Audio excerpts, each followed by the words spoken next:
क्या आपका पंखा अचानक से चलते चलते बंद हो गया है?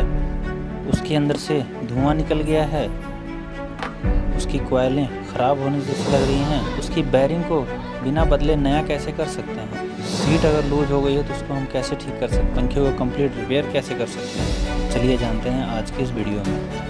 तो नमस्कार दोस्तों, स्वागत है आपका हमारे चैनल SC 2.0 पर। आज की इस वीडियो के अंदर दोस्तों हम जिस पंखे की रिपेयरिंग करने वाले हैं उस पंखे के अंदर एक नहीं बल्कि 1000 प्रॉब्लम है, लेकिन उसके बावजूद हम उसको दोस्तों बहुत ही कम खर्चे में उसको ठीक करने वाले हैं और वो भी बिल्कुल नए जैसा वो चलने लग जाएगा। तो आपके घर का भी पंखा अगर इस तरह से ख़राब हो जाए या आप इलेक्ट्रीशियन हैं, आपके पास में इस तरह का कोई पंखा आए रिपेयर होने के लिए, तो उसको आपको किस तरह से ठीक करना चाहिए, उसके अंदर आने वाली ये तमाम प्रकार की प्रॉब्लम जो आपको अभी इस हाईलाइट में पता चली हैं, इन सब का सोल्यूशन कैसे करना चाहिए आज की इस वीडियो के अंदर मैं आप लोगों को बहुत बढ़िया तरीके से बताने वाला हूं। क्या बल्कि उसको मैं आपको करके दिखाने वाला हूं कि कैसे हमने इसका सोल्यूशन किया। तो आप भी इलेक्ट्रीशियन हैं या अपने पंखे को ठीक करना चाहते हैं तो आप भी हमारी ये वीडियो पूरा देखिएगा, जिससे कि आपके पंखे के अंदर तमाम प्रकार की जो परेशानियां होती है उसका कनेक्शन करते समय, उसकी बेयरिंग को रिपेयर करते समय, उसको फिटिंग करते समय, तो दोस्तों इन सबसे आप कैसे बच सकते हैं, कैसे उसका सोल्यूशन कर सकते हैं, सब कुछ बताने वाला हूँ इस वीडियो के अंदर। तो पसंद आए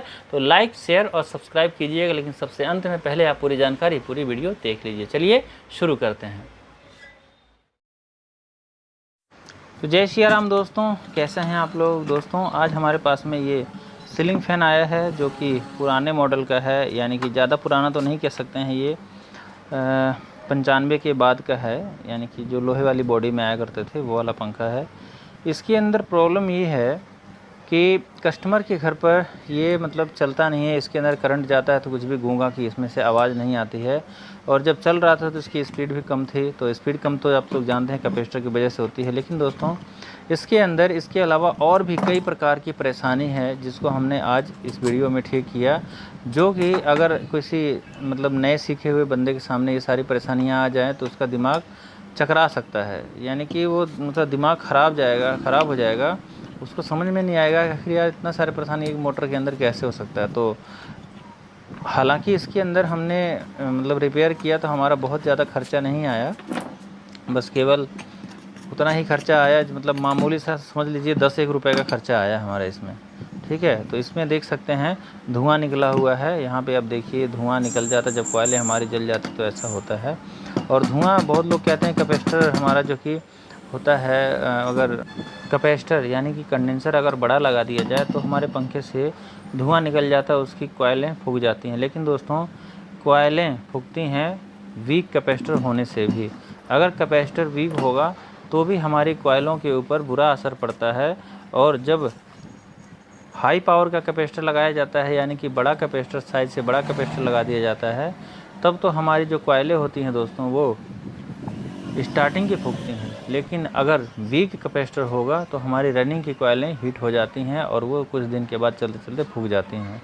तो इस तरह से दोस्तों कैपेसिटर लगाने से हमारे पंखे के अंदर धुआं निकल जाता है। अब दोस्तों यहाँ से आप देखिए कि यहाँ पे जब हमारी जो लीडें होती हैं अगर वो शॉर्ट होती हैं अंदर से, क्योंकि इसकी लीडें ही शॉर्ट थी हैं, यानी कनेक्शन हट गया था उसका, जल गई थी लीडें, तो यहाँ पे दोस्तों कई बार क्या होता है हमारी एक आध तारें टूट जाती हैं, तो उसको हम क्या करते हैं किसी एक कॉइल के ऊपर शॉर्ट करके हम निकाल देते हैं, यानी कॉइल से हम मतलब सोल्डिंग करके निकाल देते हैं। लेकिन दोस्तों कई बार मतलब वो कामयाब नहीं हो पाती, उसकी एक कॉइल काम करना बंद कर देती है। लेकिन अगर तरीके से उसको काम को किया जाए तो हमारा काम बढ़िया से होता है। यहाँ पे आपने देखा मैंने टेस्टर से चेक किया इसकी कॉइलों को सीरीज में लगा करके, क्योंकि दोस्तों स्टार्टिंग के जो कॉइल है इसके अंदर बल्ब हमारा बहुत तेज़ ग्लो कर रहा था, इसलिए मैंने उसको चेक किया कहीं ये कॉइलें सारी काम कर रही हैं बढ़िया कि नहीं। तो हमने देखा कि बढ़िया काम कर रही थी, और जब पता चल गया हमें कंफर्म सीरीज से और मैग्नेट हमने चेक कर लिया इसका, तो उसके बाद हम दोस्तों इसके अंदर 4 तारें निकाल करके लगा देते हैं इसके अंदर। अब यहाँ पे दोस्तों लीडें लगाने के लिए कौन से कलर की तार अंदर मतलब की जाती है, कौन से कलर की तार बाहर की जाती है, यानी ज्वाइंट किए जाते हैं, यानी 2-2 तार होते हैं स्टार्टिंग के अंदर भी रनिंग के अंदर भी। तो अंदर वाली जो कॉइल होती है दोस्तों वो स्टार्टिंग की होती है, उसके अंदर ब्लैक कलर का तार लगाया जाता है, और बाहर वाली कॉइलें दोस्तों रनिंग की होती हैं, उसके अंदर रेड कलर का वायर या कोई भी जो आपको पता चले कि हाँ आपको ऊपर से पता चल जाता है कि भाई रनिंग की तार ये है, तो उसको लगा लिया जाता है। यहाँ पे दोस्तों आप देख सकते हैं मैंने तारों को जलाया नहीं है पहले, बहुत लोग जला करके मतलब करते हैं, लेकिन हमने यहाँ पे दोस्तों जलाया नहीं, डायरेक्ट हमने तार को जोड़ दिया बिना जलाए ही। और कॉपर की वाइंडिंग है और इसको ऐसे ही हमने जोड़ दिया और उसके बाद हमने ऊपर से वेल्डिंग जैसे करते हैं उस तरह से हमारे पास स्पॉट वेल्डिंग मशीन है, कॉपर स्पॉट वेल्डिंग मशीन हमने ले रखा है। आप भी अगर चाहें तो ले सकते हैं, जिससे काफ़ी ज़्यादा काम हमारा आसान हो जाता है। अगर आप ये लेना चाहें, इसके बारे में कुछ जानना चाहें, तो आपको नीचे डिस्क्रिप्शन में आपको लिंक भी मिल जाएगा जहाँ से आप ख़रीद सकते हैं, और फ़ोन नंबर मिल जाएगा जहाँ से आप इसके बारे में जानकारी प्राप्त कर सकते हैं। तो इस तरह से दोस्तों हमारे जो कनेक्शन है वो देख सकते हैं, लीडों को हमने यहाँ पे लगा लिया। अब इसको हमें ऊपर की तरफ में निकालना है।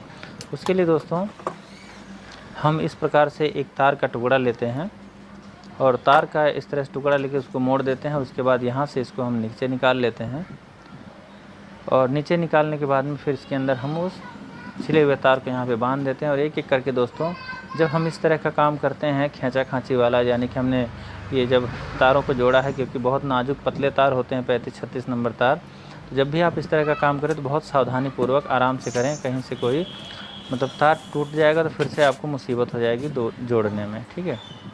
इसलिए वहाँ पे सावधानी रखें। और उसके बाद में यहाँ पे आप धागा ज़रूर बांधें। अगर आपके पास धागा है तो धागा बांध दें, और अगर आपके पास में इस तरह से पीवीसी टाई होती है अगर वो है तो वो भी बांध सकते हैं। ये भी सब कुछ आपको दुकानों पे मिल जाता है आराम से। उसके बाद दोस्तों जब इतना काम हो जाए तो आपको फिटिंग करने से पहले एक बार उसको सीरीज में ज़रूर चेक करना है कि ये कनेक्शन जो हमने किया है वो बोल रहा है कि नहीं। तो यहाँ पे दोस्तों फाइनली ये कनेक्शन बोल रहा है और इसकी कॉइलें दोस्तों लूज हैं। अब इसको टाइट करने के लिए हमें क्या करना होगा, क्योंकि हीट होकर के इसके कागज़ जल गए हैं इसलिए लूज हो गई हैं। तो दोस्तों यहाँ पे हम क्या करेंगे, यहाँ थोड़ी सी वार्निश ऊपर से डाल देंगे हल्की हल्की हैं। हालांकि पहले डली हुई, लेकिन वो हीट होने की वजह से दोस्तों वार्निश इसकी जल गई है, पेपर इसका जल गए हैं और कॉइलें कुछ लूज हो गई हैं। तो वाइब्रेशन ना करे कॉइलें, इसलिए हम यहाँ पे दोस्तों वार्निश डाल देते हैं। थोड़ा थोड़ा वार्निश डाल देंगे दोनों तरफ से, और जब तक ये वार्निश सूखता है, देख सकते हैं हमने डाल दिया, तब तक हम क्या करेंगे कि इसके अंदर जो बेरिंग का काम है, बेरिंग इसको हम देख लेंगे कि क्या हो सकता है इसके अंदर। एक तरफ इसमें दोस्तों बेरिंग लगी हुई है और एक तरफ दोस्तों इसके अंदर बुश लगा हुआ है। आप देख सकते हैं यहाँ नीचे में, यहाँ पे ये बुश लगा हुआ है। तो पहले इस तरह के पंखे आते थे, एक तरफ बुश लगा होता था, एक तरफ बेरिंग। अब इसको दोस्तों ठोका कैसे जाता था, तो ठोकने के लिए दोस्तों ऊपर में कैप लगा, इसको हटाना पड़ता है और इसको अंदर से तोड़ के निकालना पड़ता है, और कुछ जुगाड़ भी होता है उसको निकालना पड़ता है। लेकिन जब इसकी आप ऑयलिंग करेंगे तो यहाँ से भी ऑयलिंग कर सकते हैं और इसको निकाल के भी ऑयलिंग कर सकते हैं। वापस से आप इसको इस तरह से ठोक दीजिए, इसके अंदर दोबारा से लग जाता है ये। तो बुश का काम हमारा हो गया है, बुश में कोई दिक्कत नहीं थी, बुश सही था। उसके बाद दोस्तों इसके बेरिंग अगर आपको देखें तो बेरिंग में दिक्कत है, ठीक है। बेरिंग में बहुत ज़्यादा दिक्कत है। देख सकते हैं पहली बात कि ये जाम चलती है, क्योंकि इसका जो ग्रीस है वो जल गया, और देखिए कितना लूज है, ये हाथ से ही निकल गया। तो सीट लूज है और ऊपर से इसकी जो बेरिंग है वो बेरिंग अंदर से जाम है। तो दोस्तों बेरिंग को हम बिल्कुल नए जैसा बनाएंगे अभी, ठीक है। बेरिंग में आवाज़ नहीं है पर ये जाम है, इसको हम घुमाते हैं तो ये जाम लगती है। तो इसको अगर नया बनाना है आपको भी, तो आप ले लीजिए मिट्टी का तेल या तो तारपीन ऑयल ले लीजिए, और नहीं तो आप थिनर भी ले सकते हैं। थिनर उड़ जाता है जल्दी से, इसलिए तारपीन ऑयल या मिट्टी का तेल यही सही रहता है। तो उसको आपको क्या करना है, कुछ इस तरह से इस बेरिंगों को दोस्तों धो लेना है। देखिए इसका सारा कचरा जब बाहर निकल जाएगा तो बेरिंग बिल्कुल फ्री हो जाएगी। और इसको धोने के लिए आप ब्रश का भी इस्तेमाल कर सकते हैं। देख सकते हैं हमने ये ब्रश लिया है। आप दंत मंजन करने वाला जो ब्रश होता है, यानी कि दांतों को साफ़ करने वाला, उससे भी आप इसको रगड़ के साफ़ कर सकते हैं। इसके अंदर जितना कचरा है वो सब आप निकाल दीजिए। उसके बाद कपड़े से इस प्रकार से साफ़ कर लीजिए, ठोक ठोक करके इसके सारे ऑयल और कचरे को बाहर निकाल दीजिए। देख सकते हैं दोस्तों इस तरह से जब क्लीन हो जाए ये, और उसके बाद में दोस्तों आपको इसके अंदर मोबिल ऑयल डालना है। मोबिल ऑयल जो मशीनों के अंदर ऑयल डाला जाता है, उस ऑयल को डालिए, जिससे कि आपके बेरिंग के अंदर बिल्कुल भी आवाज़ नहीं आएगी। शुरुआत में ही आपको पता चल जाएगा कि इसमें आवाज़ है कि नहीं। अगर बहुत ज़्यादा घड़र घड़र कर रही है बेरिंग चलने पर, खाली चलने पर, तो आप उसको बिल्कुल मत लगाइए। लेकिन दोस्तों अगर वो स्मूथ चल रही है और ऑयल डाल देने पे बिल्कुल ही स्मूथ हो जाती है, तब समझ लीजिए आपकी बेरिंग बिल्कुल सही है। उसको आप बिना बदले ही काम चला सकते हैं। उसके बाद उसको अंदर अच्छे से आपको दोनों तरफ से ग्रीस कर देना है, और ग्रीस करने के बाद इस तरह से घुमा दीजिए, और उसके बाद साइडों को आप कपड़े से पोंछ दीजिए इस प्रकार से, जो कि आपकी बेरिंग अंदर जाने पे लूज ना रहे, क्योंकि पहले से ठुकी हुई है। अब यहाँ पे दोस्तों थोड़ी सी लूज थी, तो हमने क्या किया, पहले यहाँ पे थोड़ी सी मिट्टी वगैरह लगा दिया, क्योंकि हल्का फुल्का अगर लूज रहता है तो मिट्टी के कण अगर उसके साइडों में लगा दिए जाएँ इस तरह से, तो दोस्तों वो टाइट हो जाता है, फिक्स हो जाता है। लेकिन दोस्तों बहुत ज़्यादा अगर लूज रहेगा तो दोस्तों उसमें दिक्कत आ जाती है। तो दोस्तों यहाँ पे हम सबसे पहले क्या करते हैं, यहाँ पे इसको लगा लेते हैं। देख लीजिए कोई भी इसमें आवाज़ नहीं है। उसके बाद दोस्तों इसके कवर को भी हम यहाँ पे कस लेते हैं फटाफट से।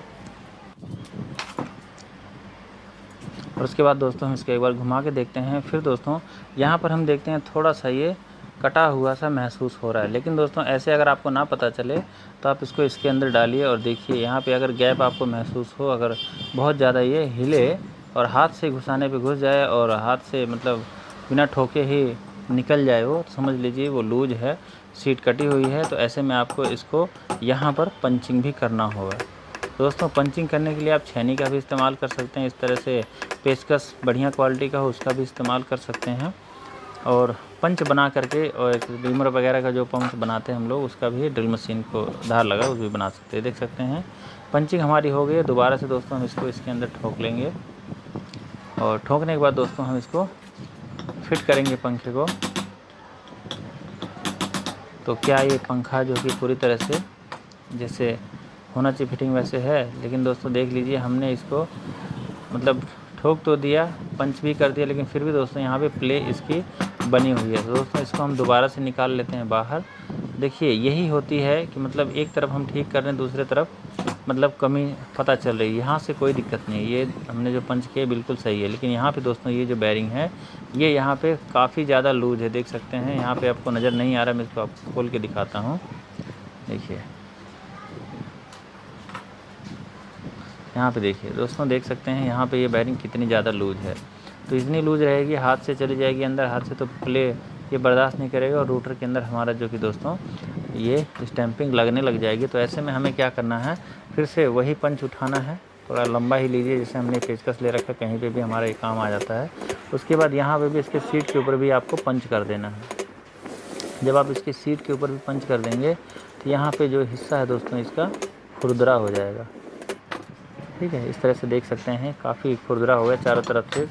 एक बार हमने मार दिया इसको। अब दोबारा से दोस्तों यहाँ पे हम इसकी बेरिंग को फिट कर देंगे, और बेरिंग फिट करते समय दोस्तों इस तरह से हम दूसरी बेरिंग का इस्तेमाल करेंगे, ताकि हमारी जो बेरिंग दोस्तों सब तरफ से एक बराबर जाए अंदर।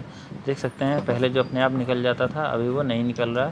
तो इतना करने के बाद इसके कवर को हम लगा देते हैं इसके अंदर, और कवर का पेंच अच्छे से टाइट करने के बाद में दोबारा से दोस्तों, क्योंकि ठोका पीटी करने के बाद कई बार वाइंडिंग के अंदर दिक्कत आ जाती है, तो हम उसको एक बार चेक भी कर लेते हैं। बार बार दोस्तों आपको वाइंडिंग को जब भी किसी लोहे पे पड़ जाए या कोई शक लगे आपको, तो चेक कर लेना चाहिए, जिससे कि आपको फिटिंग करने के बाद खोलने की ज़रूरत ना पड़े। अब यहाँ पे दोस्तों इस तरह से, क्योंकि बेरिंग हमारी टाइट हो गई है, अब हमें इसको दोबारा से नीचे की तरफ ठोकना है।